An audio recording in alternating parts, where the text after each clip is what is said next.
Turn on your transistor radio. It's our favorite program. Hooray!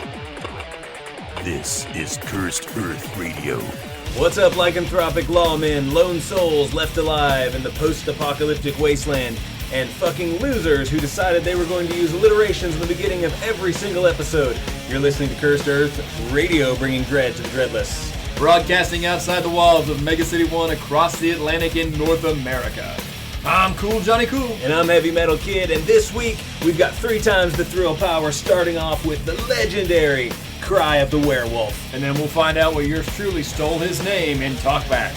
And last but not least, it's the perils of pointing one's finger with Finger of Suspicion. You're listening to Cursed Earth Radio. Keep listening, creeps. Hello again, everyone, and welcome to Cursed Earth Radio. Johnny, we have got to get our intros on track. It's not even controlled chaos. It's a mess. Every week we do about 17 versions of that stupid intro, and this week you were a hillbilly. One of us painted himself into a corner by deciding that I'm going to do some stupid alliteration every week. But honestly, nothing has ever been as good as dudes in dick-shaped helmets. Yeah. That's going to be your epitaph. This might be the last week that you get a different intro, because we struggle through that thing every week trying to come up with things that start with the same letter, and I don't think anybody cares. Well, I totally bow out of it. Yeah, at this point, all I really want to do is every week I just want to hit the button, I want to do our intro, and whatever it is, that's what it is. It's probably going to be dudes with dick-shaped helmets. That seems to be the money shot. Because you've got dudes in dick-shaped helmets. You also have ladies with dick-shaped hairdos. You ever seen Durham Red? I have. My God, her head is a dick. Well, 2000 AD definitely has a thing. There are a lot of dick-shaped things in 2000 AD, including the original Lawgiver. Yeah. It's got a dick end on it. I mean, strontium dog. Is this a Freudian thing? Is this me just seeing dicks everywhere I look? Freudian strip. Jesus. Freudian strip. There has never been a more Freudian slip than you saying Freudian strip. I know, looking right? Deeply into my eyes. A Freudian slip is when you say one thing and mean your mother. Yeah. You see what I did? Bad. Hey, so this week we are checking out 3 progs, and we've got this little rotation thing going where we do a single a single story every week, and then the next week we like to switch it up and do 3 smaller chunks. And the way we've started doing it now is we'll do one that we read together, one that you bring in that's like something I've never read, one that I bring in that's something you've never read, and it seems to be working. Yeah, I like the ones where we haven't read the others. That's the most fun for me. Same. But not that I don't love talking about things we've both read. Yeah.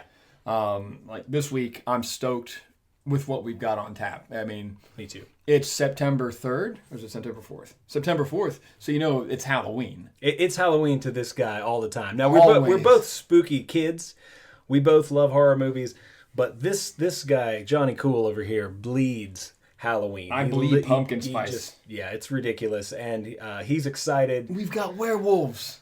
And that's your favorite, isn't it? We've got werewolves in Mega City 1. You know me. I've been known to shout about werewolves on a stage or 2 in my life. Every once in a while. So I was stoked that we decided to do this one so I could shout on a progcast about some werewolves. And this being the lead-in to Halloween and the spooky season is perfect, because next week we always envision this podcast. Progcast. Our corporate overlords are not going to take kindly to that. We always envisioned this podcast as being something that we did in seasons, because we didn't know if we were going to be able to do this every week. And it seems like we are, but we still are looking at this thing as being season 1 of the progcast. So it's this today, and then the real reason that we started this podcast in the first place was so that we could discuss Necropolis and have an audience, I suppose. Yeah, because it's not like we haven't discussed Necropolis ad nauseum, but now we can record it and other people can listen to us, for better or worse, discuss Necropolis. And there have been numerous discussions about Necropolis already, and we keep stopping ourselves because we want to save it for the air. So I don't know, it's very much going to be our favorite one to do because we've been waiting to argue about this for a while. Perfect seasonal timing. It's a real creepy story anyways. So I've been listening back to our episodes as quality control. Yeah. And unfortunately, We really need there's some. no quality. But we mentioned Necropolis almost once an episode because we're so stoked to get there. And I think this is going to be a nice little bridge. Another little bridge. I mean, Oz was a pretty big chunk of that puzzle leading up to. yeah. The other thing I wanted to say is, since I've been listening to all of our episodes, I want to point out and stress the fact that we are in no way presenting ourselves as experts on Dread or 2000 AD in its entirety. We are just really overly enthusiastic fanboys. One thing about being a fan of 2000 AD, Judge Dredd, all of these British comics, and living in the United States is we don't know the fan base. We are the fan base. Yeah. Us and like 3 other guys that we know. That is the truth. And that's evidenced by the fact that we have to drive 7 hours to get to a Day of Dread event. And that's sad, but also I feel there's a part of us that has not been exposed to the actual fan base. Yeah. So we don't really know. Is it like the Star Wars or the Marvel fan base? Is it the picky fan base full of assholes that want to scrutinize everything you say? Well, it's the internet, so I assumed that it was going to be like that. And I mean, listening back to the first 4 episodes, I get my facts wrong from episode to episode. Like in one episode, I say Mega City 1's unemployment is 90%. And like the very next week, I think I said it's 70. So talking like that and throwing facts around like that, I could easily work on any given cable news network here in the States. I saved myself a lot of trouble by just saying I don't know any facts about anything. Yeah, that's a really good way to approach this. Yes, because if you're the fact checker and you get it wrong, that's on you. If you're the fact checker and I get it wrong, that's still on you. Yeah, so I'm the fact checker? Somebody has to be. Oh, Christ. So I'm the guy with the iPad. Yeah, I've got paper. So you're the page flipper. I am. You pointed that out, and I'm And sorry. it's okay. I've had to edit myself and all of my fucking stammering. This is not my first podcast rodeo. So are you saying that you're a robot with an impediment? It's droid, sir. Dude, you're fleshy ones. You're so in the lineage of the Great Walter. You would say I would be Cook. I would be in good company. Yes, yeah, you would. I suppose. I don't know what your thing. That's the robot heaven trifecta right there. You. Oh, okay. I like that. Walter and Cook. Your love of speech impedimented robots is equal to my love and defense of Judge Fire. What if I don't have anything against Fire? Yeah, He's definitely the Ringo Starr of the Dark Judges. Well, you know what one of my favorite movies is? What? Caveman. That's a good one, though. Ringo Starr. Yeah. So, wow. We went way out into the wasteland there, didn't we? well, we're about to go to the Undercity because we're talking about this. I will say, going right into this, I've never read this. I had never read this. Going into this episode, this is something that I always heard of, and I've seen the artwork a million times, but it's honestly something that I wasn't too interested in. I had never read it until IDW put it out, and I think I'm pretty sure I remember screenshotting this while I was at the comic book shop and sending it to you. Yeah. I had never heard of it, and I saw this awesome jock werewolf wearing a dread badge on the cover, and I said, well, I'm buying that. And it is nice to go into comic book shops here in the States in modern times and see Dread on the shelf. It's rare. It's very IDW, rare. But it's still at least Dread. IDW gets a lot of shit And from Dread fans, but at least they're preaching the gospel. Yeah. They may be putting out something that's not a true form of Dread in some people's eyes, but I commend them for what they're trying to do. It's really, really rough being a fan here. Good example, the Mega City or the Mega Collections of 2000 AD that come with the cool fucking statues. Yeah. I was ready to pay whatever I had to pay to get those delivered to me, and they just don't. Yeah. So as much if you're as, off the island, you're not getting it. Yeah, as much as 2000 AD is trying to make Dread a more global thing, it's very hard. It's hard to get stuff over here. So IDW, when you need that fix, you go in and you buy. I bought every cover of Cry of the Werewolf after you sent me that. I saw that. And here's the thing about how I register IDW. Anything that's in 2000 AD is canon for and I would assume everybody that's canon. I just look at IDW as Elseworlds. It's what if. And what if? Like when they retold Day the Law Died, they put their own spin on it. They didn't like shot for shot redo it. Yeah. They put a new spin on it when they brought the Dark Judges in. It was really fun because it was a way that they had never been presented before, especially for somebody who has read the Dark Judges ad nauseum. And as much as this takes my credibility down, I'm a massive fan of the Ulysses Ferrinus stuff. You turned me on to Mega City 2, City of Quartz, and I have read that probably 10 times. I love Beardy Dread, also known as Hipster Dread by all the people that hate it, but I like it because it's different. Yeah, it's something new, and the art is amazing. Like I told you, it reminds me a lot of Jeff Darrow and all the minutia and the minute detail that's in the backgrounds. I love it. Like in Mega City 2, where they fight the giant shrimp monster. There's so much detail in that splash page. And at some point, when down the line, we're going to do IDW stuff. Oh yeah, we are. We're going to bring that in. Yeah. Next season, and I guess we can touch on this real quick before we get in there, our plan is to keep doing what we're doing now, but also do smaller episodes that cover the current, that week's 2080 Dread story. And then I also, we haven't talked about this, but I would also like to cover other 2080 characters and stories in that same fashion. I mean, we could do Strontium Dog, no problem. Even the recent stuff, the newer stuff that they're bringing in, there's cool stuff that I feel like a lot of people don't know about. We should totally dig into Harlem Heroes. Oh yeah, we should. I'm all for that. Let's do Rogue Trooper, obviously. Yep. Let's do Slain. I know I'm gonna get you. I'm not a sword and sorcery person, but I'm ready to read some Slain. I've Are never you ready read to any. believe? We'll see. Just like so many people think Dread is a ripoff RoboCop, I kind of grew up thinking that Slain must just be a ripoff Conan, and I know that's blasphemy, but I didn't know. I've never read it, so I do own the Horned God. I just haven't gotten there yet. It's good. There's some really cool stuff like outside of that. Your standard characters from way back. Mm-hmm. And I can't think of what it is right now. There's a few that I've really been. You want to do Sam Slade? I definitely want to do Sam Slade, but there's also one called Black Max and another really zany one called Von Hoffman's Invasion. And apparently he's using Nazi-engineered giant wasps to attack a city. There's nothing you just said that I didn't like. Yeah. So that's something that I want to do eventually. There's a lot of stuff that I want to dig into before we finish this podcast and call it quits. I'm never calling it quits. Good. There's too much dread. There is too much dread. We'll never get through it all, but we're going to try.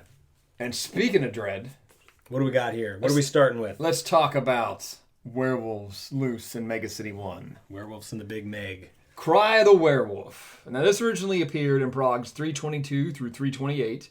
7 episodes in total, 47 pages. Script by... T.B. Grover. Who is? John Wagner. And Alan Grant. Art by Steve Dillon. And they originally ran this from June 25th, 1983 to August 6th, 1983. Let's take a second before we start to talk about Steve Dillon's Dread. He's a different looking Dread. He's much slighter. Yeah. Is that a word? He's a more slight version of Dread. He looks to me like Gary Oldman from The Fifth Element with the Dread helmet on. Yeah, Zurg. He doesn't really look like this sort of muscular, tough, badass grizzled cop. He kind of looks like a curmudgeon-y old bastard. He's kind of in the mold of the Brian Boland Dread. Like he's proportionate. He's not your Brendan McCarthy.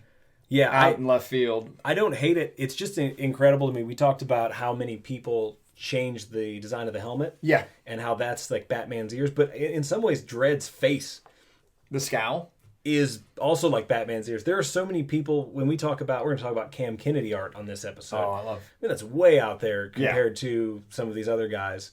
But this one, Dread tends to blend in with a lot of the other judges more in the Steve Dillon art than other art. He kind of looks like a guy cosplaying as Dread.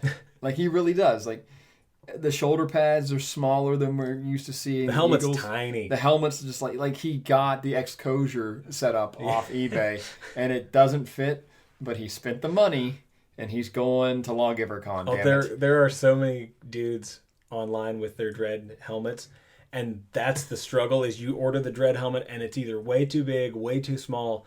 Because I'm always checking out other people's Dread costumes and stuff. I'm real interested in that and how they work on them. Mm-hmm. And, man, some guys you feel bad because they'll get their helmet and it's just like it's way too small. Not that this is way too small, but it is slight. It is probably the smallest, most properly proportioned Dread helmet outside of Boland's. This entire story stands on Steve Dillon's artwork, but it's not the Dread that stands out, it's the werewolves. Yeah, they're so cool. They're super unique too. So the story begins with your average Judge Dredd day, which, by the way, a day for Judge Dredd is 36 hours. At least in this story, he's already been working 36 hours, and he's making his 300th arrest of the day. Some poor bastard. What? All of those could not have been serious offenses. Somebody went to the cubes for jaywalking. What is a serious offense? Caffeine. In Mega City. Yeah, so they were all serious offenses, and especially from the eyes of Judge Dredd, who, by the way, is a total fucking dickwad in this story. You tend to have John Wagner Dredd be, at least I always felt, just a slight bit more heroic than like a Pat Mills Dredd, but my God, he's a fucking dick in this. This is one of those stories where, when we talked about it before, that Dredd's going to be a dick in some of the stories you read. It's just how it rolls. So he's shoving this poor bastard off into the fucking wagon for whatever he did. He was carrying a sawed-off stump gun. Oh, that's right. Okay, you're right. Yeah, so it was a serious offense. He could have killed somebody with that. But he still only got 4 years for that. What was interesting that Dredd says in this is he's got to go get some rest because a full moon is coming. Mm-hmm. Now, this is what's cool to me is that you hear Dredd say this, and we always talk about Dredd being this like blue-collar, working-class sort of schlub. Well, I work in mental health. I work in a hospital, and I can't tell you how many times I've heard my fellow mental health workers, usually mid-40s nurses who are kind of like your aunt. Why are you looking at me when you say that? You remind me of a mid-40s nurse. I don't know. But they always have that old wives' tale. Oh, it gets really bad here when the moon is full. All the crazies come out. And I'm like, well, we're working on a behavioral health unit. So if it seems like a coincidence that people with mental health problems are coming in, maybe it's because you're working on a mental health unit. Yeah. But, I mean, the moon does, I do believe it brings out a lot of things. Like it brought out Reptile in Mortal Kombat. Look to La Luna. Look to La Luna. When you're a teenager, that is like deciphering the fucking Da Vinci Code. We didn't have the internet back then. What is La Luna? Is that a woman? I just really wanted to get that in as you started talking about the moon. Yeah. I'm done. I'm done for the episode. But no, it's amazing how many people still hold that superstition. Yeah, the lunar pool messes with the mind. Even in a field where we understand the mind, there are people that still believe that. So he says we've got to be prepared. He wants all the judges on the streets, and he's going to go take himself a quick nap, a Judge Dredd style nap. What were those things called, Johnny? Total relaxation inducers. TRIs, which means you sleep for 10 minutes in this machine with your fucking helmet on. Yeah, I was going to point that out. They are obviously down to their skivvies. They've got a blanket on, but every judge in here is still wearing their helmet because, no. You're sleeping for 10 minutes and you're getting a full night's rest with these machines. That can't be good for you. That just goes back to the idea that Dredd never really sleeps. He never really rests. He's just stitched together by constant rejuve treatments and these quick power naps, as it were, as the current equivalent of downing coffee to keep yourself going, like I just did before we started recording. Does Dredd ever have a day off? Do you think Dredd takes a day off? Well, in the prog in the bath, he is actually off for a day, and he tries to take a bath. So he tries. Okay, so Dredd does some self-care. He goes to his own little Dredd spa. I am the spa is what it would be called. Oh, no. Copyright that before this goes up. Yes, absolutely. So it's interesting to me that, they show Dredd as really being this, even when he's off, even when he's resting, they're really just like recharging the battery for a power tool. And I guess that's the Justice Department treating them like machinery. We realize that the more we read this stuff, that they're just tools. Well, yeah, it just goes back to the Samaritan. Yeah. You know, I mean, they're just meat with eyes, basically. And their goal tonight is to get everyone on the streets. Everybody's going to be at the ready because crime rates go up when the moon comes out, apparently, in Mega City. And they don't even know about the menace of these flea-bitten motherfuckers that are about to hit Mega City. Yeah, I mean, I don't know. I assume that things are bad in Mega City all the time. Oh, and so how much worse is it when the moon is out? Like, how much does it go up? Like, Right. So, and on top of that, tonight we have werewolves. Werewolves of the Big Meg. And they come out through a crack in the foundations of Mega City 1. Just this dam that was waiting to break and unleash yet one more terrible threat. And they start pouring from this crack. Yeah, like a whole pack of them. And immediately this story takes the route of like a 1950s Wolfman knockoff. This one really picks up real quick right off the bat. A lot of the progs that we've talked about are a bit of a slower burn. This one, we're like 2 or 3 pages in. Not even that. We're past the first color spread, and we have carnage. And it's the same deal as Death and Death Lives, where they've got this cool idea, but they sort of pack it into this really quick burst. You know, 3 or 4 progs. You say this was 7 issues? Yeah. Okay, so 7 issues, and they're getting to the action pretty quickly. They've got story beats that they need to hit, and they pretty much hit them in each prog, and then you're out. Yeah, this one moves like the whole journey. There's not a real, like, I don't know why I'm using my hand to make motions. Nobody can hear what I'm doing. But there's no like ebb and flow. It's just go. It's like a punk rock song. It's the Ramones. We're on and let's go. And with John Wagner writing the script for this, I've read before about how John Wagner's scripts tend to be not very descriptive, and they just sort of, here's what needs to happen, here's what needs to happen. And you can see that the majority of this story is the artwork sort of taking you through these just bullet points. Yeah. And the artwork really carries this one. Not that John Wagner's not a great writer. I mean, I'm firmly a member of the cult of John Wagner as being a brilliant writer, and the police procedural stuff that he does is amazing.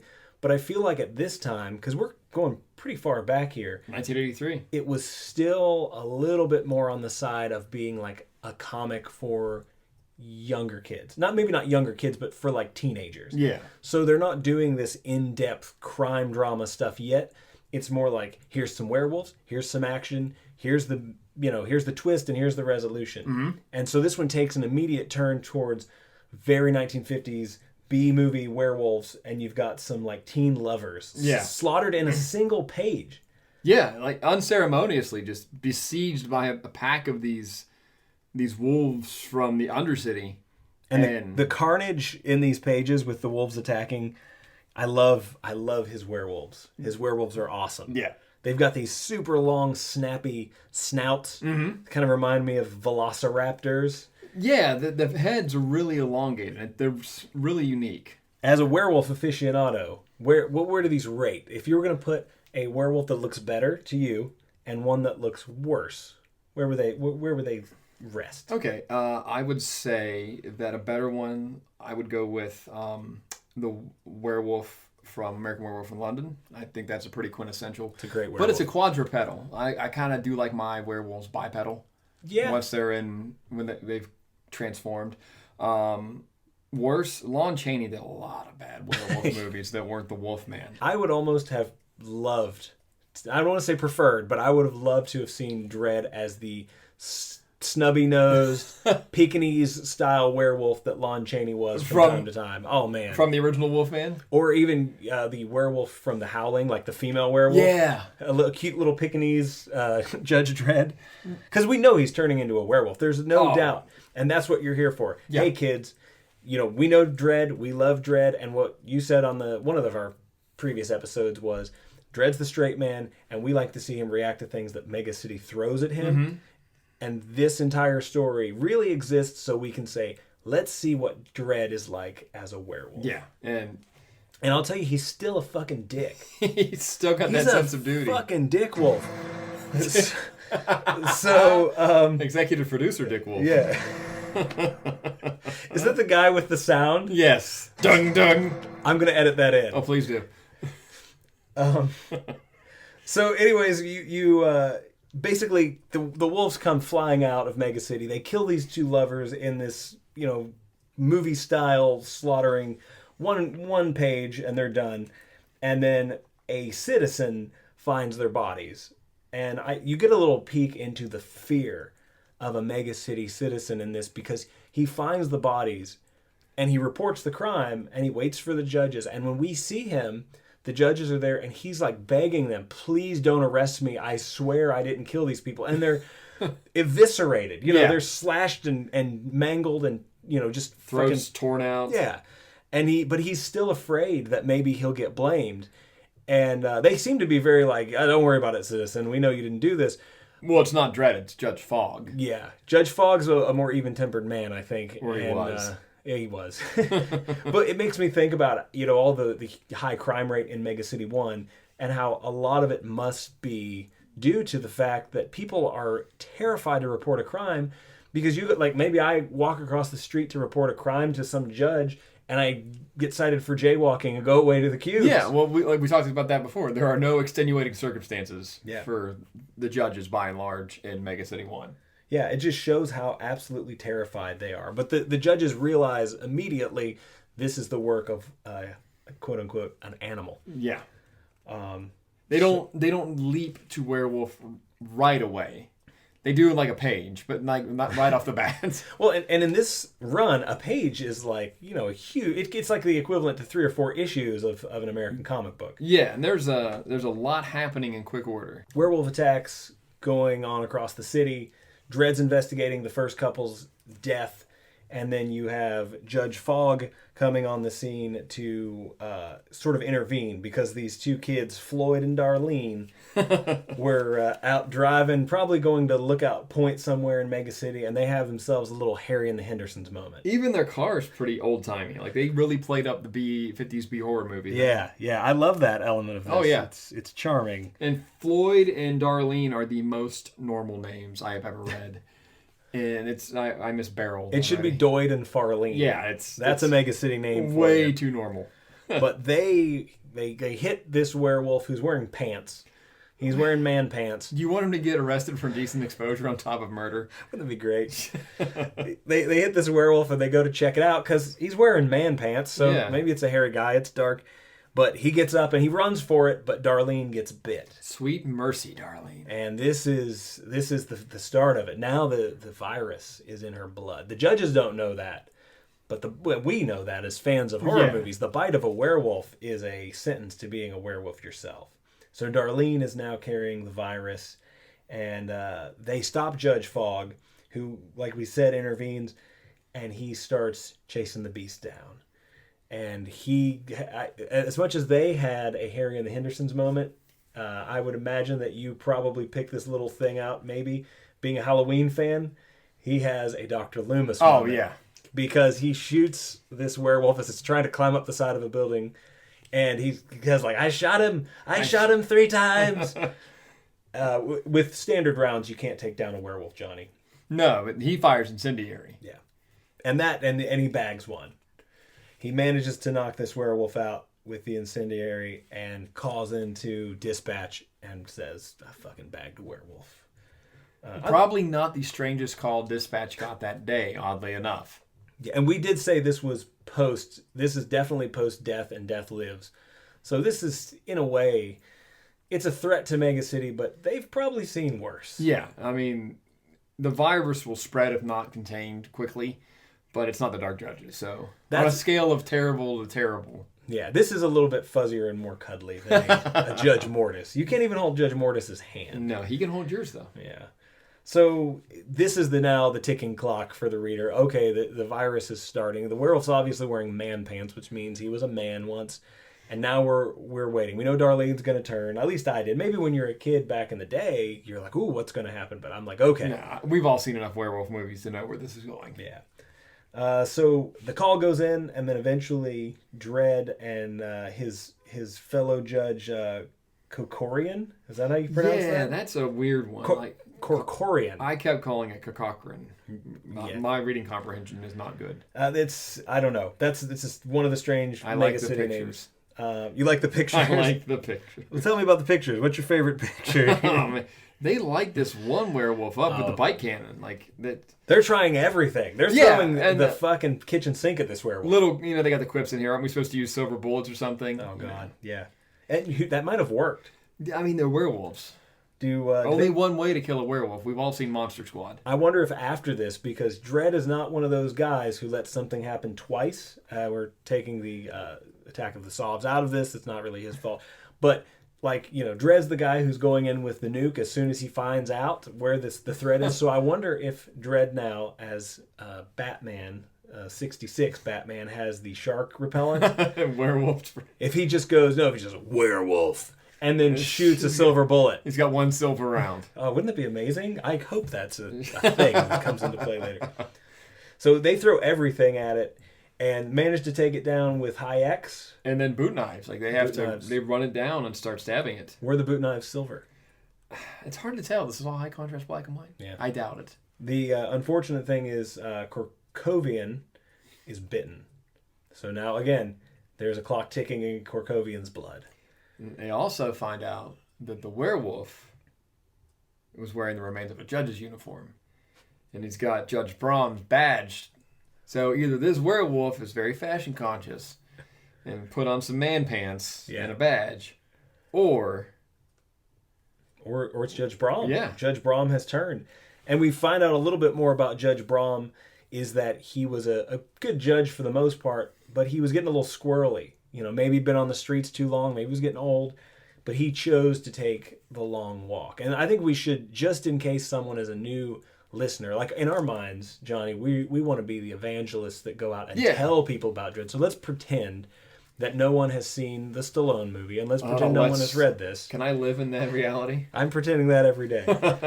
So you want to go ahead and describe the long walk for the listeners? So, I feel like you probably have a better handle on it than me.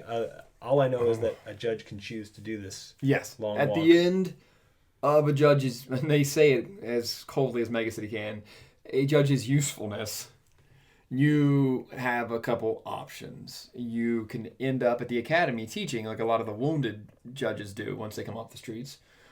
Or you take the long walk. And the long walk is taking law to the lawless. And that's one of two places. You either go outside of the walls of Mega City 1, walk by our radio station, and you take the law to the cursed earth. Or you go into the Undercity and take law to the Undercity. And the Undercity is the remains of old, New York. And the Undercity is pretty absurd. Dark. I've been reading Dredd for a long time, but like you said, there's so much. Are there more stories where the Undercity comes into play? I'm going to assume, Day the Law died. They're in the Big Smelly. Yeah. That is the Undercity. Okay, because this is a thing that it doesn't seem like they go back to it a whole lot, and I think it's because it doesn't make a lot of sense. They paved over New York City. Which would be fine, if there were, a tunnel system, but it's not.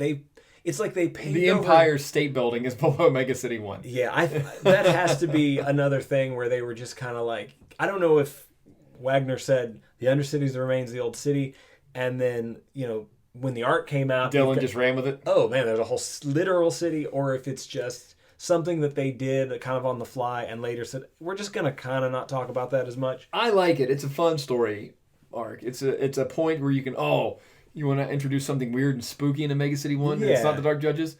It came from the Undercity. Well, and to me, the Undercity makes sense as tunnels. It doesn't make sense as a giant city. They paved over the Empire State Building, but they didn't pave around it. It's like sitting on... Yeah, they built some kind of structure to hold up Mega City 1. So I'm sure architecturally it doesn't... The math don't math. It doesn't math. Yeah, no. So, but whatever. I mean, it's weird and it serves its purpose. And that's where Brom went. He decided to take his long walk. And one more thing about the Undercity. Oh, you're so hung up on the Undercity. So the werewolves crawled up through a crack from the Undercity. In the Undercity. Yeah. Which is paved atop. You see what I'm saying? It's on top of a skyscraper.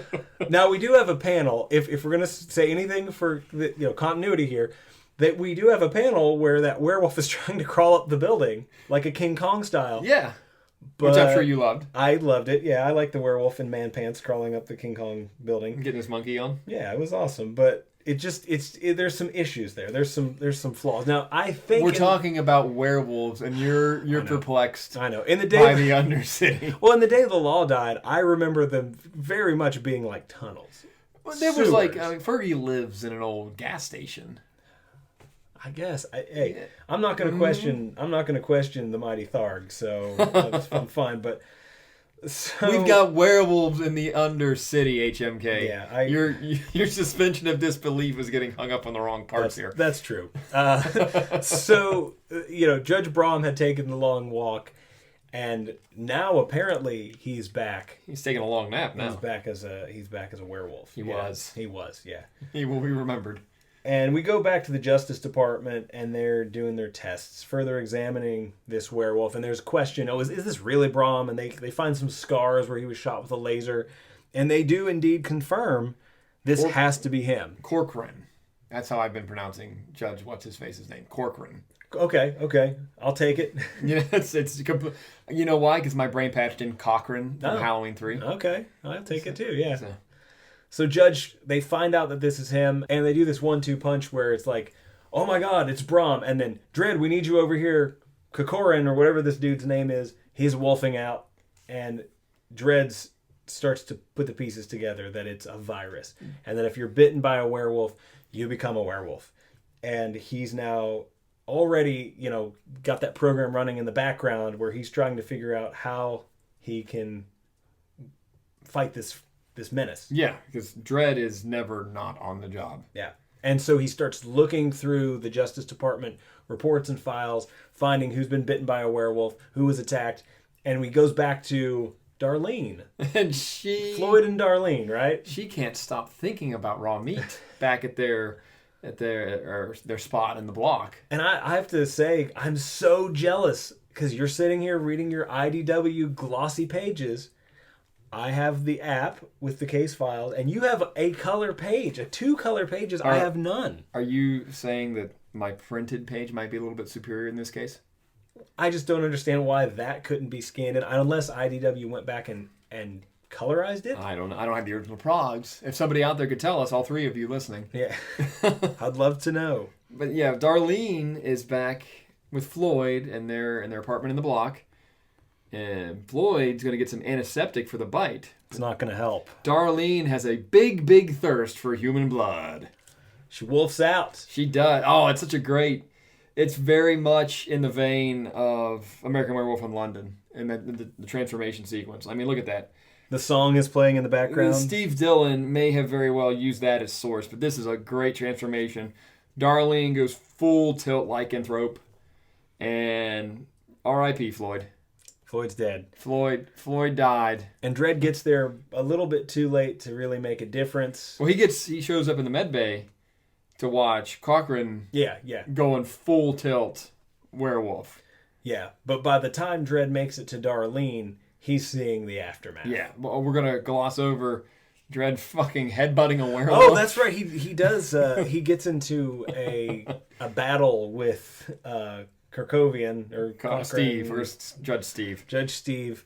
Yeah, he headbutts a werewolf and then runs off to find Darlene. Not only does he headbutt him, he breaks his fucking teeth. Yeah. Just catches him right in the mouth with the badge on his helmet. I don't know if that was just overshadowed by all the other cool stuff in this issue, but Dredd headbutting a werewolf might be almost as cool as Dredd punching through Judge Fear's face. I mean, it's up there. It's definitely up there. One of my favorite Dredd moments. Yeah. It's great. So now there's just howling coming from Darlene's apartment in the block, and their neighbors aren't having it. They think they have dogs. Yeah, I love that. I'm sure they got a dog over there. What's a dog?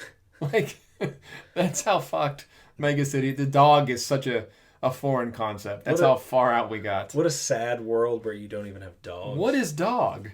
I mean, this is the closest to dog they've ever seen. This page and it's the last page of that prog, right? Whatever prog this would be. 3. 3 has the last panel is my favorite panel in this entire story, and it's Darlene's hideous visage of this fucking nightmare werewolf chompy face, and you can see the reflection of 3 judges in the eyeball. Yeah. I love it. It's super cool. And it's a combo of kind of like it's a little Jaws-y because it's got those dead doll eyes. Yeah, the devil's eyes. And I do love that reflection of the 3 judges who are now confronted, and they walk up on this werewolf, and it's flinging somebody around in its jowls, just flappy werewolf jowls, and just carnage all over. I liked it when the neighbors were going to go storm over and give them hell. Like, stop that racket, or I'm sending for the judges. And then the werewolf just comes in and fucking punches all their tickets.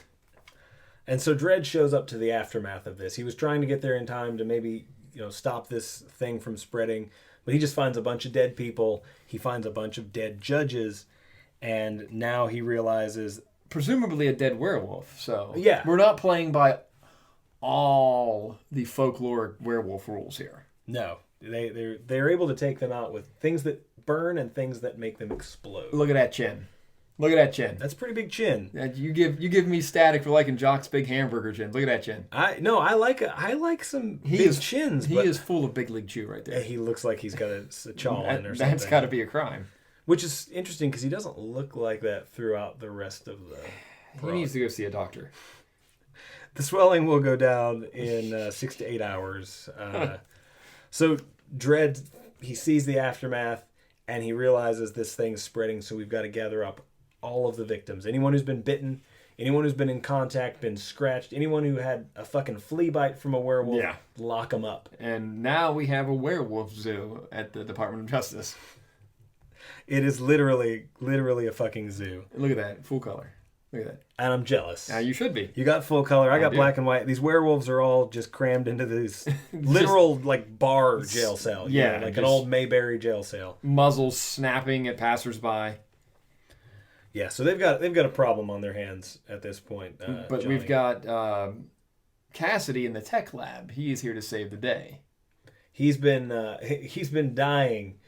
Literally dying to name something after himself for a while. He's trying to put his mark on the world of research, and today is his fucking day, right? Yeah, he isolates the cause of the lycanthropy.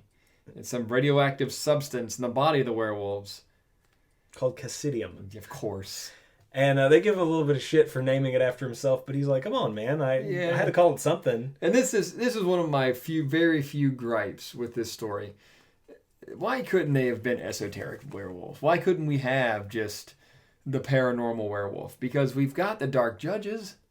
We've got the metaphysical. But don't you believe that everything that is esoteric also has to take something from the real world? It has to take something from science and life. In other words, no. Pumpkinhead. You have to take something and plant it in the earth. I don't mean something from science, but you have to take something physical, plant it in the earth, and you get a pumpkin head. Yeah. You have to take a puzzle box created by a toy maker. Yeah. And you have to turn that to get... So maybe this substance that's flowing underground, let me say this. Judge Mortis touched someone. Their body lay on the mega city ground 3,000 feet up above all of the fucking skyscrapers. Some of their blood dripped down into really still hung up on into this pool of water and created Cassidium. There you go. It might be supernatural. Okay. I'll cling tenaciously to that thread of logic. Yeah, it could be. I mean, it's also... 2000 AD always points the finger at how we're fucking things up ourselves. Oh, yeah. The man is always the monster, but... I want a werewolf, goddammit. Maybe they were trying to create dogs because there's a shortage. There you go. And so somebody was trying to create dogs and they failed. Yeah. So what does Dredd do with this revelation there, HMK? He finds out that there's a neutralizing agent that Mr. Cassidy has created. He's been busy. And just like the Dredd we know and love, he's going in. It's always like this with Dredd. It's never, let's formulate a plan and then we'll go in. It's you formulate a plan. I'm going in now. You tell me when you've got it. But actually, in this one, he's almost mandated by the Justice Department. Well, yeah, Chief Justice kind of throws him into the grinder on this one. He says, we need you to go down and we need you to throw this neutralizing agent that turns Casidium into mold, or what was it? Algae. Harmless algae. We need you to go throw this in the pool, wherever the source is, and Dredd's, okay. And then, oh, by the way, kill all the werewolves while you're down there. Yeah, Just kill them all. You're down there. Yeah, so Dredd has to go to the source, just drop this agent in, no problem, right? Shouldn't be any problem, Johnny. Well, I mean, there's going to be some stuff. And if you look at this panel, you can see the roof that they concreted over. Get out of here. I'm just saying, it's right there. He goes into the Undercity, and it's pitch black. And here comes the just crazy bullshit. Yeah, it's cool, though. Some of the imagery that we get with these... Foodie. Give foodie. Well, they've developed their own language that ends in run quickie. No, I think they're just dumb. Foodie, quickie, running. I get, the eyes going because they're just in darkness the whole time. But they committed. And they're like, okay, we're just going to talk weird now. They're big Lord of the Rings fans. There's one real creepy panel where you see the guy with the vacant eyes. Vacant eyes, yeah. And he screams like a Mexican birdman. Look at him. And here's a part of the story where Dredd is just a fucking douche. Dredd is a complete dick. Oh. And he's completely unsympathetic. And he thinks to himself, he's like, these guys are annoyances. He's trying to get through and find this shit and kill these werewolves. And they're begging him for food. And Dredd has this little thought bubble. And he says, like, they're pathetic scum. And I don't have any time to help them. And then he thinks, if I did have time to help them, I wouldn't. Well, the one guy, running off, runs into a post. One guy's just shouting, bang, bang, no, no. How long have they been down here that they have just lost all, syntax, lost all the entire lexicon of the English language? They just keep breeding. I guess he sees them as rats, but it's so cold. He's a dick. It's like a little, a little peek into how Dredd sees a lot of these people that he deals with, and there's absolutely no empathy. See, we're going to Old Times Square now, where they've clearly built a city on top of the Empire State Building.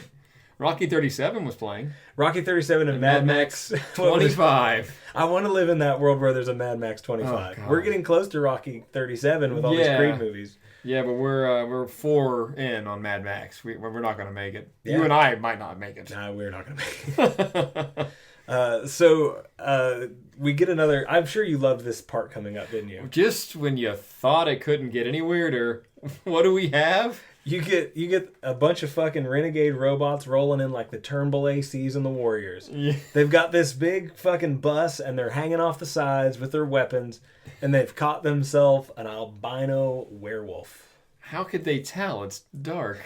How can they tell it's black and white? I know. I mean, it's obviously albino, but I mean, I love it. You got marauding robots who have built a battle cruiser, and now they've got a werewolf chained to the front. And Dredd... Clearly albino. Oh, in your color version. Jesus Christ. Yeah. Dredd comes in like a total fucking boner kill, and he's like, yo, hand over that werewolf. I need it. And they're like, man, can you not just do your shit upstairs? Yeah. Go back up to the top of the Empire State Building where there's an entire city built on top of it that makes no sense, and just be a judge up there. And Dredd needs it. They say we killed 50 werewolves. To get this one. We had to kill 50 werewolves to unlock this werewolf achievement. Yeah, for every 50 werewolves you kill, you get one albino. It's not bad. So what does Dredd do instead of not being a dick? He doesn't negotiate at all because he's in a hurry. Just blows robot heads off. Just not even no kind of negotiations at all. And in the maelstrom, he ends up freeing the werewolf on accident. Aroo! And the werewolf rolls out. And so now we got Dredd chasing the werewolf on his lawmaster through the darkness. And I would love to see the cinematic version of this chase. I'm sure it's very exciting. Even the robots that don't get killed are just amazed at how much of a dick Judge Dredd is. Yeah, what's his little quote? He's just like, why's he got to come down here, man? He just ruined their day. Yeah, what the hell? We literally killed 50 werewolves to get this albino werewolf, and here comes Judge Joe Dick. He says, I think they would have enough to do up there without bothering us. It's I'm assuming they're the only two that did not get killed in this fracas. But Dread's off, and in a few panels and maybe a page or two, long story short, he finds that the leader werewolf, this is the leader. He's the alpha wolf. He runs off, and they picture him up on this pedestal, and he's like being sort of like worshipped, or it looks like there's a big mosh pit of werewolves underneath. We're in Central Park. They built a city over Central Park. Yeah, it doesn't make sense, Johnny. I don't understand it. Oh, this is totally this is like a Black Dahlia murder show. He tracks him down, and long story short, he's in the shit. The werewolves all swarm. He's not worried about killing them yet. Does he do it subtly?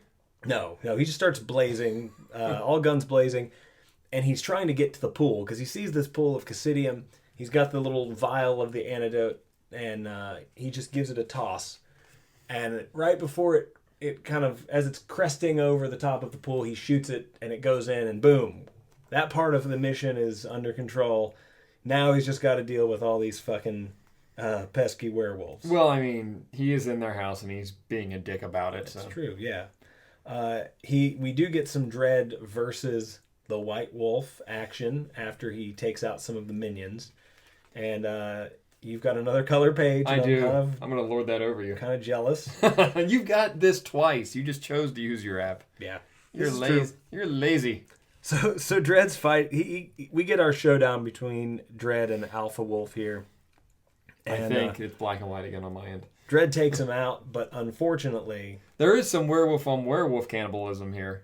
Oh, I didn't even see that. Subtle nod. So Dread takes out the wolf, no problem. The White Wolf, no problem.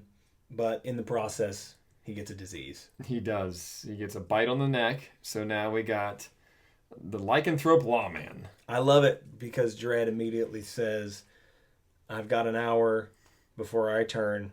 I have to find a way to kill them and kill myself. Yeah, he impales the White Wolf on a piece of wrought iron fence post. He's trying to set a trap. This is my favorite line in the whole damn thing. Whitey's coming for the kill.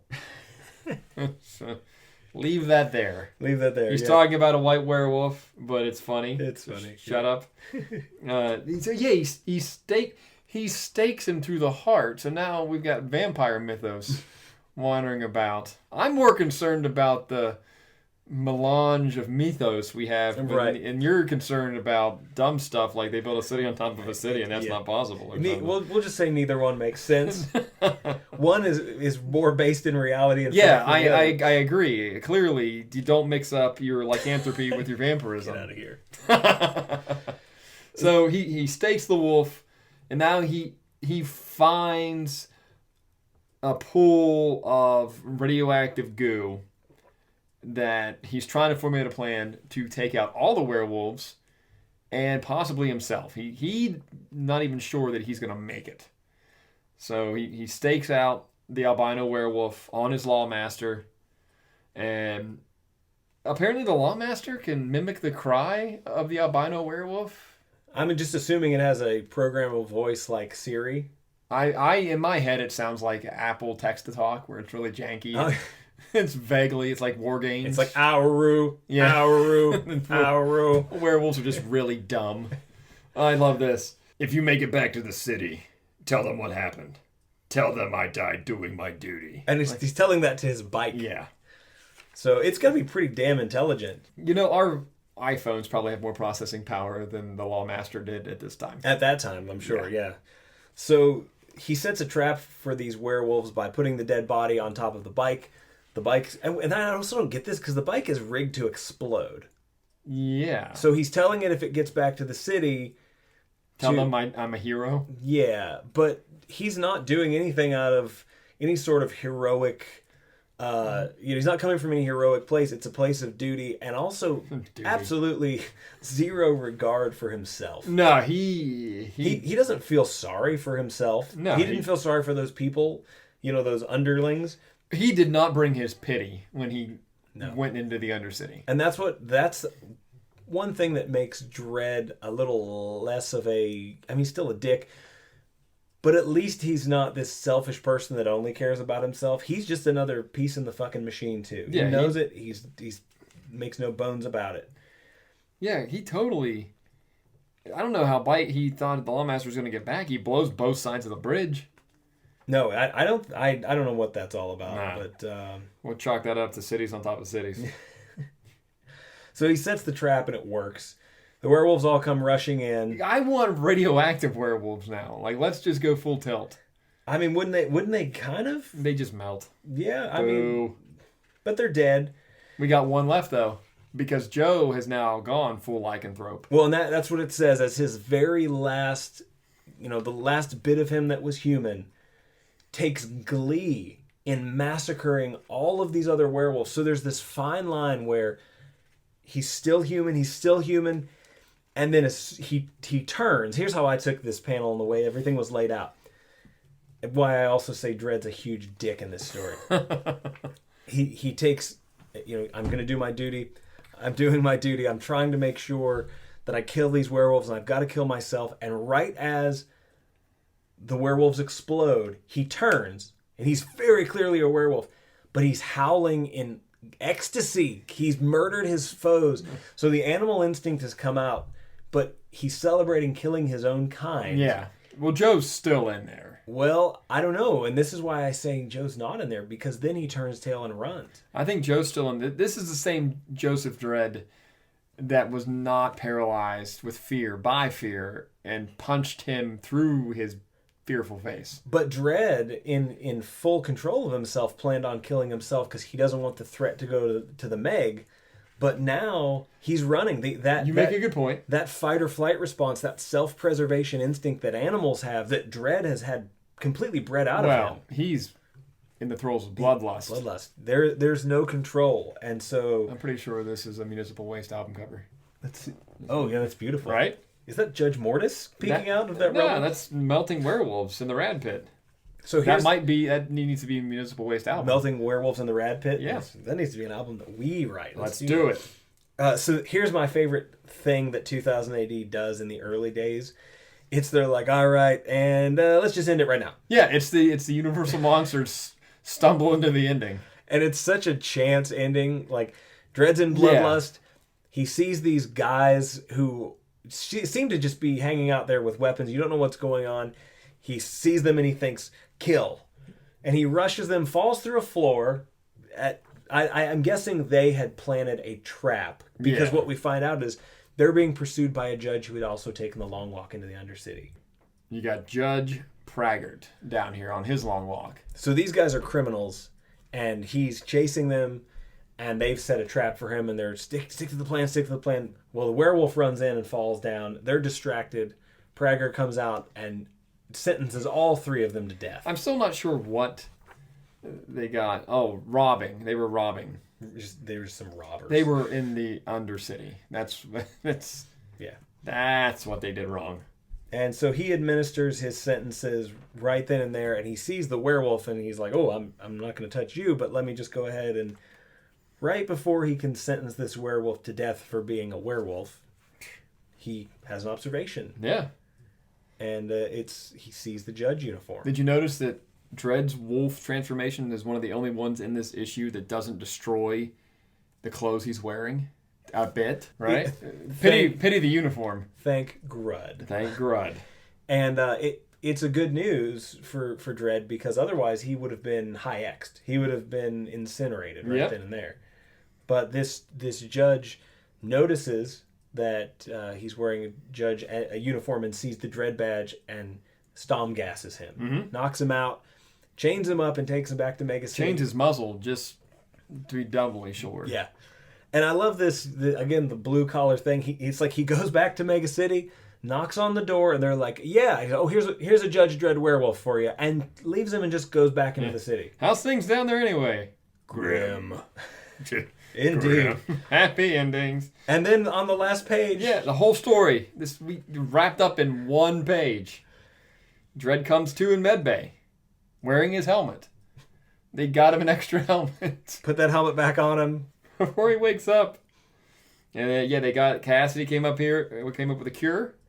and everybody's okay. It's the Wizard of Oz ending. He sees Kerkovian, and it ends with yet another dad joke from Dredd. And what does he say? I have it in my note here. Things got pretty hairy down there. Yeah, I don't mind admitting he thanks everybody for saving him and says things got pretty hairy down there. And the final image is Cassidy, the tech division guy, literally face palming, and Kerkovian looking at him like, Jesus Christ, Dredd's a fucking old man. Get the fuck out, Joe, with your dad jokes. And that is the end of this. This is so celebrated that IDW gave it its own issue, and really nice format too. They kept it in the original aspect ratio. The bottoms of the pages have a little Judge Dredd silhouette to make up for the excess at the bottom when they resized it for American publication. But yeah, it's a nice little prestige format. There's extra drawings, extra covers. Do you think that this story in particular really deserves a prestige format? I'm not saying I didn't enjoy it, but I don't see what makes this more special than something like Death Lives, or other than the art is incredible. I don't think it necessarily needs one. I like they did it because I love werewolves. Well, and I think that's it. I think my point with that is just that the idea of Dredd as a werewolf, that's enough to get you a prestige edition. That's it. It has a lot more to do with the singular imagery, and we go back to our Death discussion about Judge Death and the Dark Judges. It's the imagery. It's that Brian Bolland art where you see the four of them standing there. Had another artist done this, and had we gotten the Pekingese werewolf, had we gotten the Lon Chaney, maybe this wouldn't have been. Yeah, I think considered. Dillon, the fact that Dillon's treatment made it so memorable speaks volumes. This is all about the artwork. Even in the way that they presented this, they had so many variant covers. So many artists worked on it, and it was very much celebrating that artwork. I think for me, the point that it makes is that John Wagner is amazing at coming up with great ideas, but I don't think we saw Wagner's real talent and potential emerge till a little bit later when we started getting, like, the modern John Wagner stuff is amazing. Yeah. But the first time I saw it really exhibit itself as the modern John Wagner that I know and love was The Pit. When that entire story is more about what's going on with just human characters and how they are interacting with each other, the real gritty police procedural stuff, that he shines as a writer. Versus this is a cool idea. So, I mean, we have to give it, it's an amazing idea, but it's very much, here's some bullet points. The artist covers it, the end. And if it were a lesser artist, I don't think we'd get a prestige edition of this. No, and I wouldn't really call it, I mean, it's a nice, glossy, thick edition of it. And one of the reasons it's that is because proceeds from this went to the Hero Initiative. Oh, that's And cool. the Hero Initiative is a program, a financial safety net for comic creators in need of emergency medical aid, financial support for essentials of life, and anything else you can imagine. So medical emergencies, if something like cancer or serious illness, injury, a lot of the proceeds from the sale of this particular format of the issue went to that charity. That's fantastic. Yeah, that's one of the reasons I grabbed it, and two, it's got a fucking Judge Dredd werewolf on the cover, drawn by Jock. I mean, that's the selling point. So for sure. yeah, no, I love it, but it's such. I do wish that they were the ethereal werewolf. I wish they were the superstitious based werewolf. It could have just been that. But other than that, I really like it. It's a fun story. It's not something we normally get. Yeah, it's cool. I'm glad we did it. And this, like I said, this is my first time reading it. So, Do you like it? I did like it. Yeah. Good. I mean, I think the further we go as 2000 AD progresses, I think we get a story with a lot more meat on the bone in terms of the writing. Yeah, I think stuff like obviously Necropolis, America, the bigger latter day epics. Yeah. I think I find them a little bit more weighty than like Judge Child. Reading something like Day of Chaos, it wears you out keeping up with the story. So that's, but in a good way. Yeah, that's your in-depth story stuff. This is like a fun, like you can read this in 20 minutes. Yeah. It's not a long burn. There's not a whole lot of keeping track of facts. Not a lot of dialogue. No, just werewolves tearing people to shreds. And sometimes you just need that. Sometimes you just need werewolves tearing people to shreds. Absolutely. And sometimes, Johnny, Here we go. you got to take care of your family. Do you care about your family, Every Johnny? week with this. Yes, I care about my family.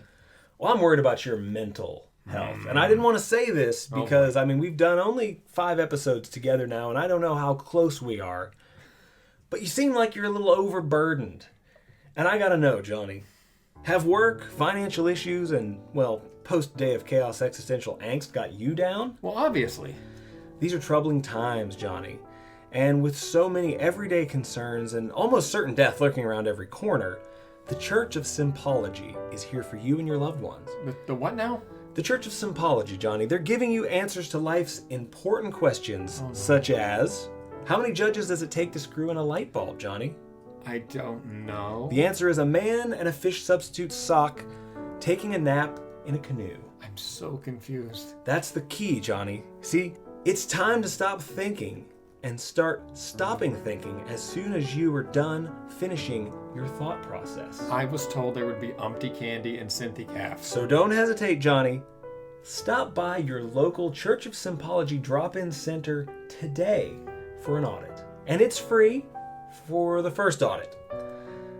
So do it for yourself, do it for your family and those you love. I spent all my creds last week.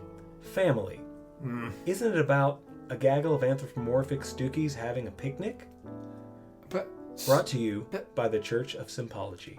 I have so many questions.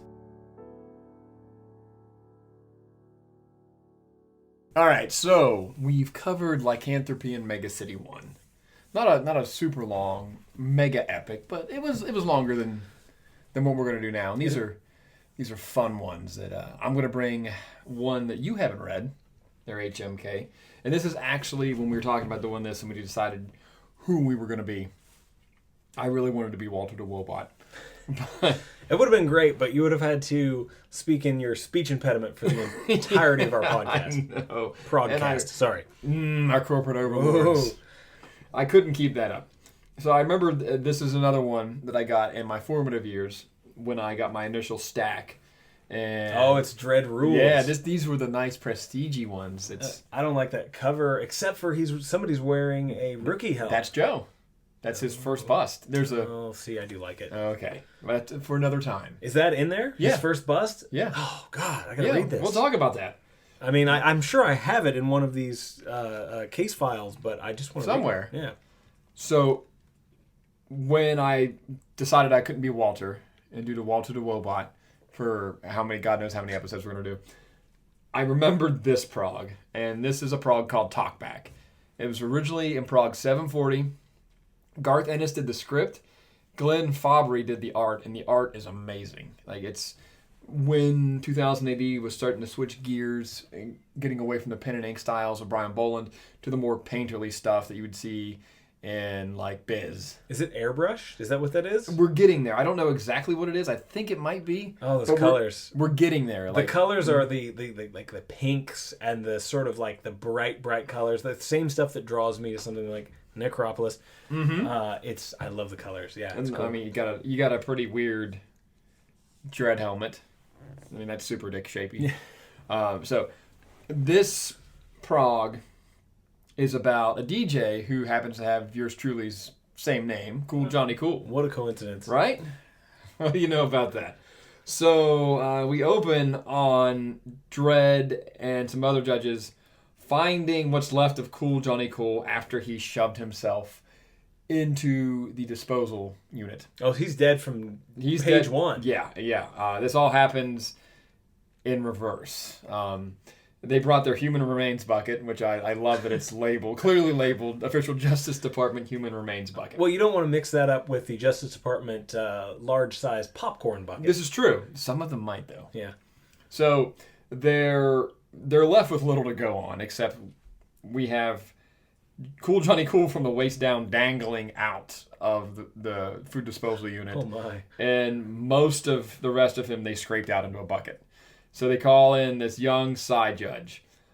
His name's Palmer. He seems to be pretty wet behind the ears, rookie. He's like, hey guys, Yeah, where's the body? he's in a bucket. So Dredd nonchalantly says, "We scraped this toff-aff out of the grinder pipes. You should find what you need in there." Oh my. So he's looking for the brain? He's looking for the brain.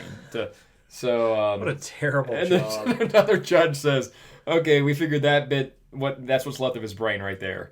So Palmer's got his gloves off, so he can make This is awesome. contact with pureed Cool Johnny Cool. Is this Palmer? This is Palmer right here. Oh, this guy. He makes contact and immediately starts retching. Side note: Palmer looks like the kid that serves you when you go to Dairy Queen.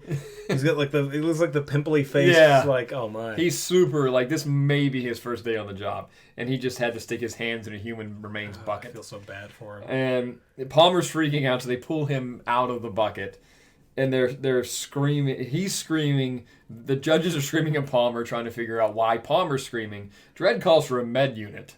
Everything's just gone apeshit.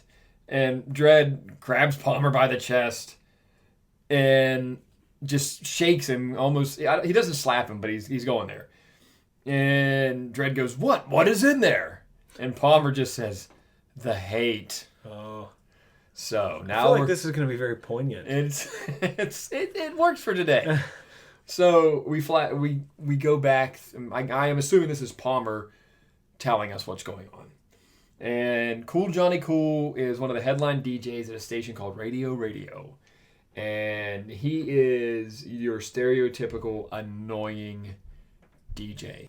Not unlike some dude that stole his name for a broadcast. So he's doing all the classic DJ things, over the top.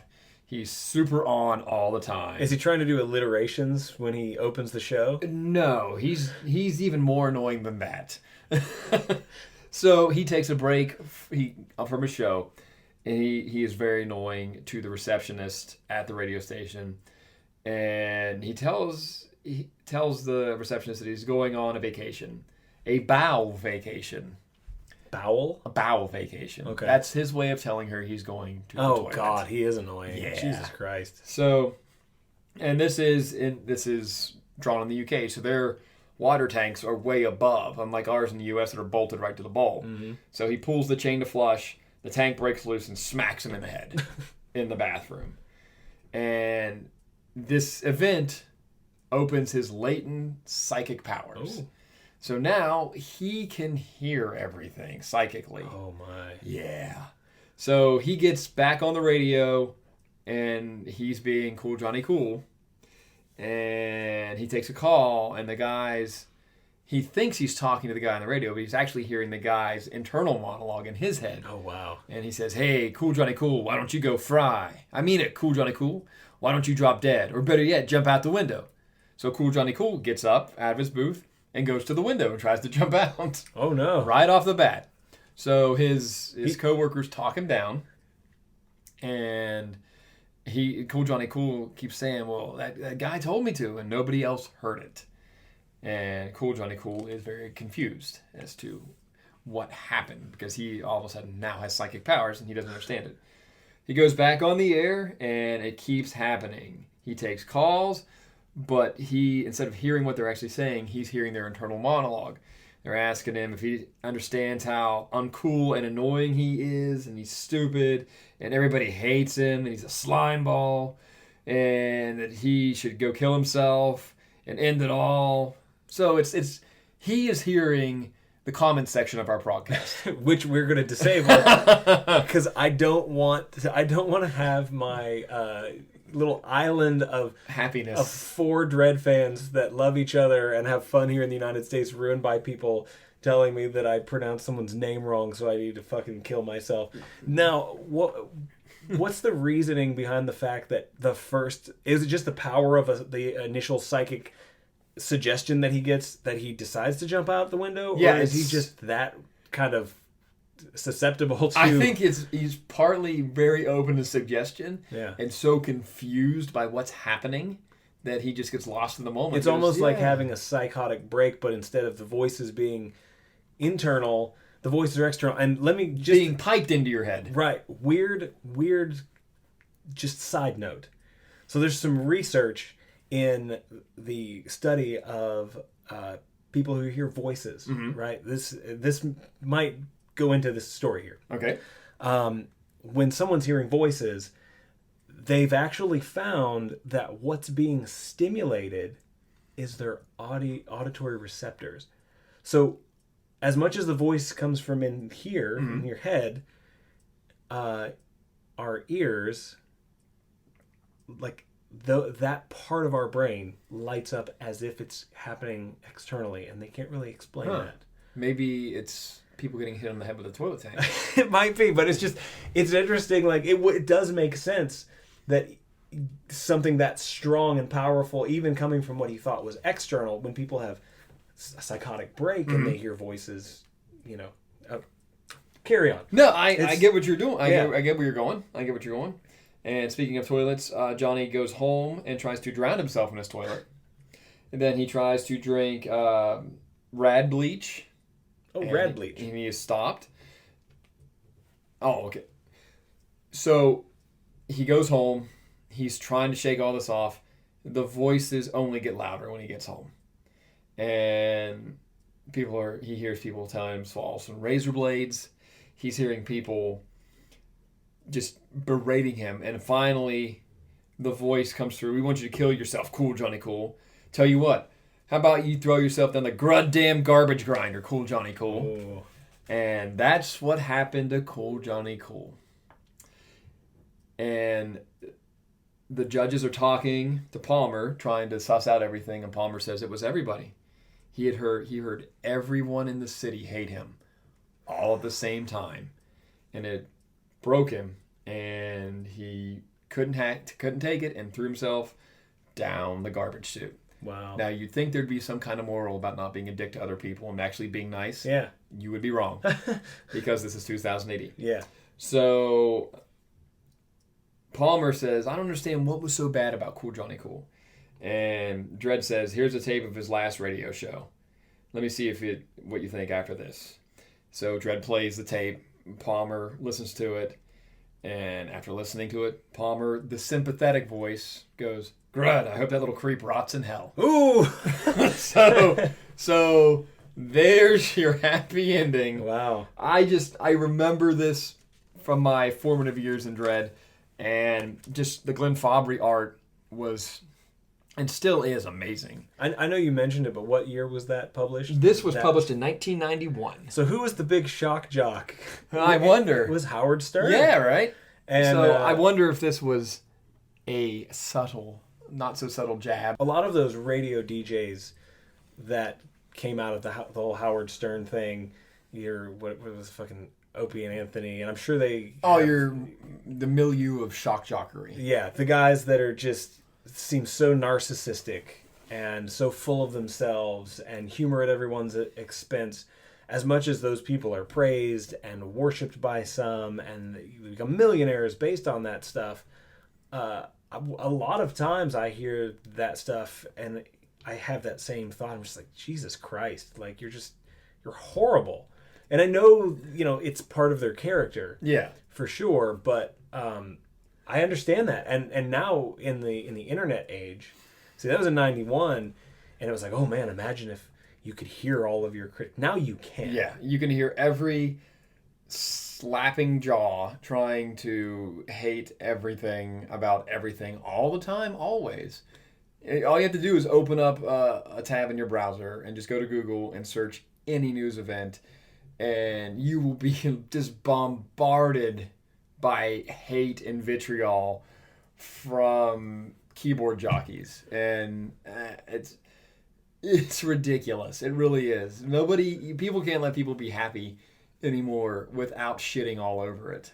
And a big part of me wanting to do this podcast with you about Dredd, goes into my previous stuff that I did with podcasts for a number of years. It was a horror. I'm not your first. And you're not my first. Oh no, you're my best though.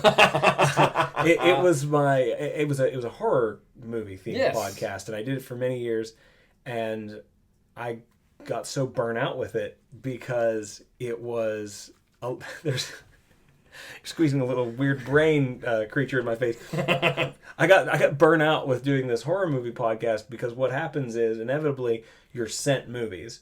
And you start reviewing these movies that these movie companies send you, and I hated a lot of them. And I became bitter because I'm spending a lot of my time watching movies I don't want to watch. And then, of course, if you shit all over this movie, you offend someone. Mm-hmm. And I started feeling like I didn't like having a podcast based on something that I didn't like. Like, who wants to put all of that energy into spending every week talking about things you don't like and tearing people's art down and all of this stuff? Those people are a dime a dozen. Go to YouTube, look up any subject that you're passionate about, and there are going to be a million people telling you why it's dumb, and they have a whole channel just ranting about things they hate. Yeah. So we might be the only two voices out there championing a thing they love. Maybe. It's possible. And I'm hoping 2000 AD sends us things to review because I want to read it all. Yeah. I don't want to ever have to feel like I'm doing a job by doing this podcast that makes us no money. Yeah, we're already invested. Yeah, so it's nice to talk about something you care about, and I don't ever see us choosing, because we choose every week what we're going to talk about. I don't see us ever being like, well, these all suck. Let's talk about how much they suck. Even the dreads that I read that I'm like, that's not the best.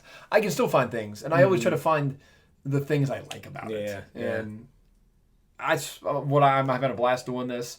It never feels like work. Like, I get to reread Cry the Werewolf. Are you kidding me? I'm stoked because I know I'm going to leave here tonight and I'm going to go pull Necropolis off the shelf and start rereading that for the next episode. Yeah. And because I've only read it 10 times. Yeah, same. I've got to read it 11. Same. So, all right, let's take one more final break and hear a word from our sponsors or whatever it is that we cut to here, and then we will return. And I'm going to take that it's mine. Halloween brain you've got there and take it away from you. And we will be back with Finger of Suspicion. Keep listening, creeps. Here we go. All right. Final prog of our progcast tonight. Final story. Get rid of that fucking squishy brain. You bought it for me. Oh my god. Final. I'm a giant child. Final story of our evening tonight. It's a one-shot story scripted by John Wagner, art by Cam Kennedy. Oh, I love Cam Kennedy. And art by Chris Blythe, letters by your favorite Tom Frame? Tom Frame, yeah. The unsung hero of Judge Dredd. And this was originally published in 2000 AD, issue, prog number, 1387. Now you've pissed off all the Dredd fan base. All the Dredd fan base hates us now. So I've been pronouncing shit wrong for 5 episodes, and I don't care. That's all right. We pronounced the judge's name on Cry of the Werewolf wrong every time. We did. His name is Steve. So here we've got the story of Fred D. Weisenheimer. You know the guy. I love it already. The guy is not going to have a good time being named Weisenheimer and having to deal with the fucking judge system. So what happens to Mr. Weisenheimer? He's just an innocent victim in this whole thing. And I think you'll agree with me. He's got a flock of seagulls haircut. He kind of looks like a putz. Look at him. Yeah. And here he stands. It looks to me like he's waiting in a bread line or waiting for food, or he's just waiting on a street corner. And he's holding his hand up with his middle finger just sticking straight up. Is he just at his limit with Mega City 1, or is this some affliction? Strap in. He's Mr. Weisenheimer standing there just kind of minding his own business with his middle finger up in the air. And a judge, Judge Hicks, drives by, who immediately shows off the goofy-ass Cam Kennedy artwork that I love. Cam draws a weird fucking helmet. Cam draws a weird helmet, and he draws his judges, and especially Dredd, to look like a slack-jawed fucking John Wayne cowboy. Now, when you see Look Dredd, at the chin on him. oh, they've all got the chin, And you're giving me shit about liking Jock's giant chins. and they all have these wide, bony hips. Yeah, and giant torso. The Cam Kennedy judges, and especially Dredd, are like, they're, to me, it's like a John Wayne hillbilly. They don't look cool. That guy They that was don't doing look- our intro today. Yeah, yeah. They don't look cool. They don't look heroic. They just look like the idea of a fucking cowboy. You know, Yeah. a wide stance. Well, I oughta pilgrim. They even kind of have the bow-legged, like they rode in on a fucking horse, and they all look like assholes.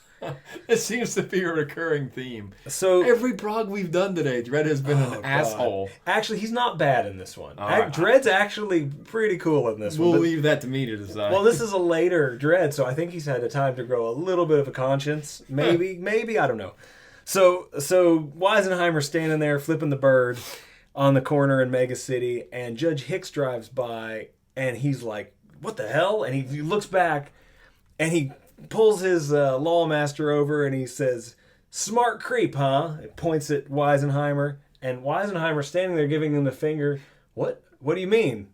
And so he comes up, and he's, "Get over here," and he grabs him, and he gets right up in his face, and what's the big deal with the finger?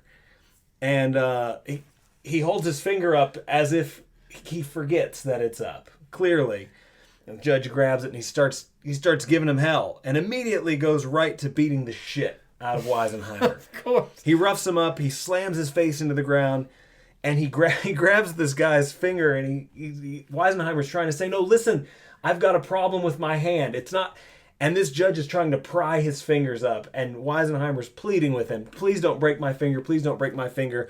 Manages to tell Judge Hicks, "I was trying to fix a washroom drain, and I got my finger stuck, and I was there for 7 days. I was screaming for my neighbors, and our walls are thin in our Mega City block, but no one would help me because everyone's fucking horrible and miserable in Mega City." It's the truth. He's like, they just got me out. I just got out today, and I'm waiting for an operation.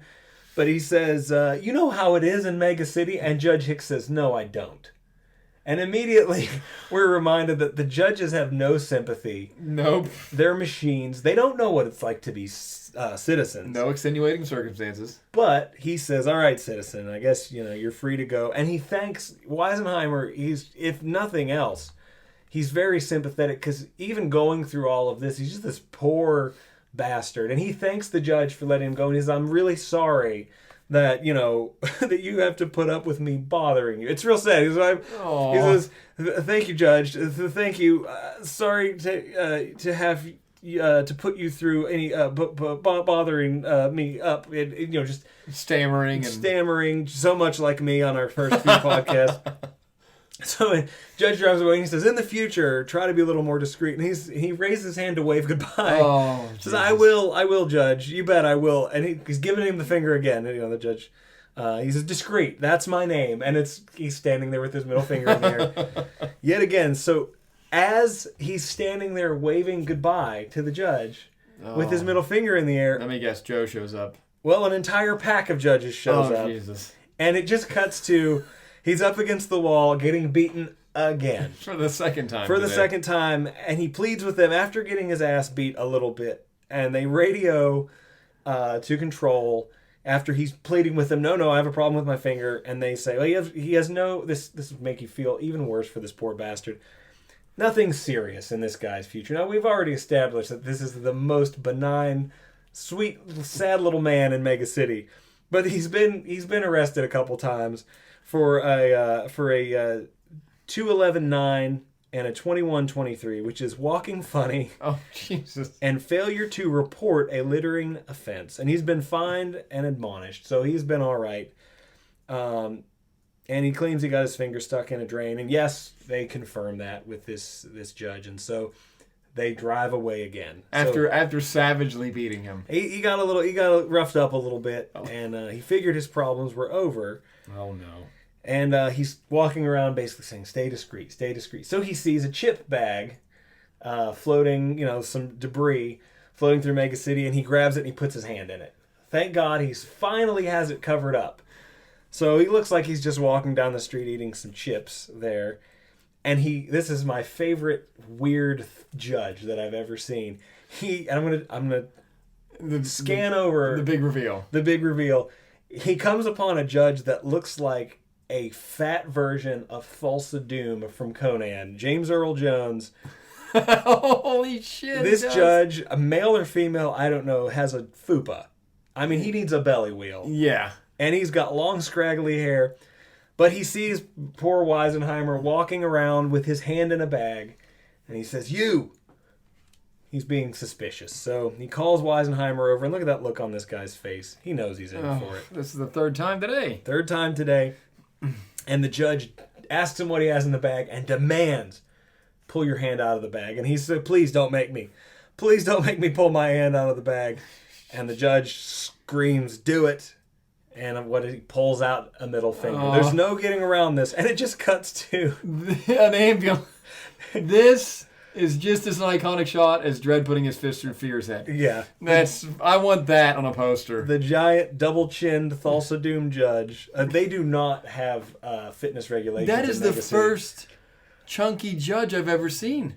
Cam Kennedy draws everyone ugly and just not... There's no heroic judges. That is seriously... Because most of the judges are fit. Look at these teeth on this judge. He's hideous. Or she, I can't tell. Yes. It has breasts, but it cuts. He pulls the finger out and it cuts to an ambulance. Oh.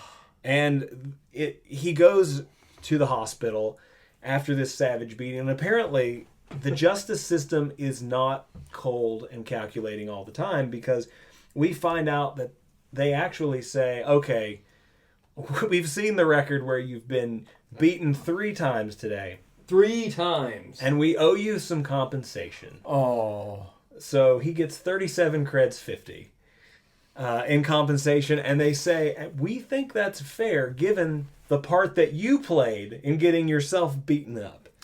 I wonder what that tabs out to in like current currency. It's probably like $5. He can't even get a centicaf. Oh, I mean, so he didn't want to make any trouble, so he accepts it. And now his other arm is in a sling. Oh, Jesus. So he's checking out of the hospital, and the judge says, "Sign here." And he brings his finger up and says, and the judge says, "Yeah, whatever. Just go ahead and put an X on it, and you're fine." So his problems don't end there, because he has to hail a cab. With his... He's out on the street corner giving everyone the finger, and even this robot cabbie, with cabbie written on his head, says, "Up yours too, buddy." I love a robot with sass. And seeing this robot flip him the bird's pretty amazing. And he's like, "Yeah, you got me all wrong. You got me all wrong." So he's got to walk home, and he's not in the best section of Mega City. I wonder how far away from his block he is. Well, he's got to walk through Gangland. Oh, for God's sake! And it's not without saying that he walks into Gangland throwing up a gang sign, and the gang that he's in today is the "Fuck You" gang. And these 4 punkers see him and they tell him, "You're Munt's pal," and so they beat the shit out of him. And he tries to fight back because he's got one of them says that his hand's bleeding, but it's probably just from punching this guy in the teeth too much. So here he is, downtrodden, struggling, laying on the street, and he sees Judge Dredd. Oh, for God's sake! Coming on his bike, and Judge Dredd. Look at that helmet. Yeah, look at that helmet. It's pretty. It's a bowling ball. So Judge Dredd says, "You," and for all we know, Dredd sees this poor bastard bloodied and bruised, and is going to come and try and help him. No. But he rolls. He runs in an alleyway because he's just had enough of the Justice Department. He's been savagely beaten by the Justice Department 3 times today. There have been more action sequences involving someone getting beaten up in these 6 pages than most progs we've ever read. And it all has to do with one poor little guy getting beaten for his unfortunate condition. So he runs down an alleyway, and immediately he's fleeing a judge. He's disobeying Yeah, a judge. so that's an actionable offense. Dredd chases him down the alleyway, and he says, "All right, I'm coming out. I promise I don't have a weapon." And Dredd says, "You better not." Well, he jumps out, and in the shadows, a middle finger sticking out. Oh, for God's sake! It looks like a pistol, and he says, "I can explain everything." And Judge Dredd says, "Unarmed, huh?" And just Oh God! he shoots the poor bastard. Nice try, creep. Look at Dredd. Look at that! Oh my God! He's hideous. like a wizened old man. He's got these like grotesque teeth and this scarred up He face. looks like he's made of silly putty. He's disgusting. Not heroic. So Mr. Weisenheimer gets shot all to pieces, but he doesn't die. And this is where we see a tiny bit of compassion with Dredd. He says, "You're lucky to pull through, Mr. Weisenheimer." And he tells them, failing to stop when a judge orders you to, it makes you liable for these consequences. But Judge Dredd says, given the circumstances, I'm going to let you off with a warning. Oh, how nice of Joe. And our friend Mr. Weisenheimer, being the positive ray of sunshine, he's just very thankful. And he says also, and this is the ugliest Dredd we've seen. Look at that. It looks It's gross. like he's in gastrointestinal distress. But Dredd does say, given the circumstances, the least I could do is we got your surgery moved up. I mean, that's pretty good on Dredd's part. I can't imagine what the wait time is in Mega City 1 for any kind of procedure. We get a little glimpse because basically the doctor comes in and he's unbandaging his hand and he says, "Hey, we had to fit you in, so we could only do a partial." I really hope he has either a robot hand or a monkey hand. There's a nice twist there. I wish it was a monkey hand. He says we could only do a partial. He says, but next December, a year from now, we're gonna get you in and we're gonna fix it all. But he says, as it is, we could only perform the partial. We'll fit you in next time, some December. But he says the new alteration should make things a little bit easier for you. This is a nice ending to a 2008 novel. And he says he gets so now he's the middle finger's up, but now the index finger's up, so he's got a constant peace sign. Well, that's the British fuck you. Oh Backwards. my God! That's the British fuck you. Oh my God! There's no happy ending. Are you telling me this is not a happy ending? There is no happy ending in Mega City 1. No. Yeah, now he's just giving the fuck you with a British accent. You got me again, 2008. Oh, I like that one. Oh, this is sad. I really like that one. And of course, the final panel really could be taken as a big fuck you to the reader or to the doctor. I'm just fuck you to life at this point for Weisenheimer. That poor bastard. I really like that. So that's it for us here on Cursed Earth Radio, where we saw the terror of lycanthropic lawmen And the horror of becoming suddenly psychic and talk back. and the humor of a man with the middle finger with finger of suspicion, which Chris angeled the fuck out of my mind with that positive ending turning into a negative one depending on which side of the fucking globe you live on. Right? How could I be so naive? Well, we learn something every day. My God. Join us next week when we delve into the fucking greatest Judge Dredd story of all time, Necropolis. Buckle up, because we are going to argue.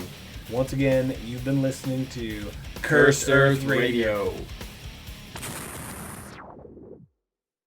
Keep listening, creeps.